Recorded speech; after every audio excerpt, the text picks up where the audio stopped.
What do you remember? Divided attention and memory for past reference.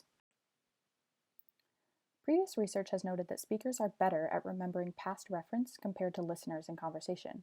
This statement is consistent with the generation effect, in which memory is more effective when items are produced rather than when they are passively received through listening. Now, what if language production becomes even more complicated? For people who stutter, language production is effortful due to attempts to prevent or avoid a moment of stuttering. This effort may affect the attentional demand that is required in production of language. We wonder if people who stutter will have the same speaking benefit in terms of memory compared to people who do not stutter. That's a long-term goal of our research. In our current study, we recruited adults who do not stutter to participate, one in which was a control group and the other group was altered to simulate the divided attentional demand a person who stutters may experience in language production. The group comparable to people who stutter were given a dual task procedure and a communication task. All participants were screened for eligibility based on the inclusion criteria. There were 15 participants in the control group and 12 participants in the comparable group to people who stutter that we will call the attention-divided group.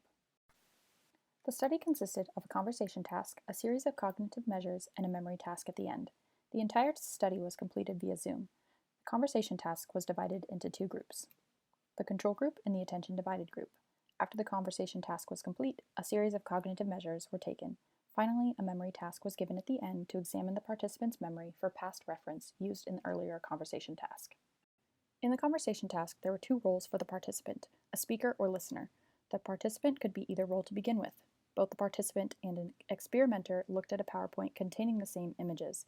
If the participant was the speaker first, they would be describing a target image located in a red circle.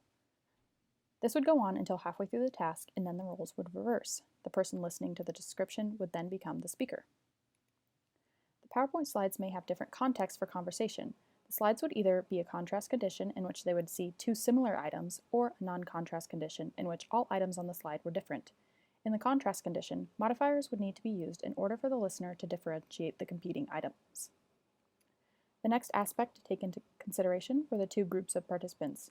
The control group completed the task described above. The attention-divided group was given an added instruction of a phonology taboo task. They were not allowed to use certain sounds in the word initial position to describe the target image. One of those sounds was the k sound. So in the example slides, they would not be able to say iced coffee or coffee because of the k sound. Participants typically described the image as an iced drink or espresso. After the communication task and a break filled with cognitive measures was completed, a memory task was given through Qualtrics. Participants were asked to answer the question, "Have you seen this image before?" in the survey. The image would be one of four things: one they described in the conversation task, listened to the description of, a filler image on the PowerPoint slide, or an image not seen in the conversation task. We hypothesized that speakers will produce more modifiers in the contrast condition than the non-contrast condition. Speakers in the attention-divided group will use less modifiers to avoid conversation mistakes. For the memory task, we hypothesized that speakers will remember the target item better than listeners. The control group will have better memory representations than the attention-divided group overall. The results of the conversation task show that modifiers are almost always used to describe images in the contrast condition. We took into consideration both pre-noun and post-noun modifiers. Less modifiers are used in the non-contrast condition, and participants in the attention-divided group are less likely to use modifiers in the communication task. The results of the memory task show that accuracy of remembering past reference is greater overall for speakers in conversation. There is a group effect in that the control group remembers past reference better than people in the attention-divided group. Speakers in the study use modifiers appropriately in the contrast condition in both study groups. There is a benefit to memory as a speaker even when the speaker's attention is not fully engaged in communication.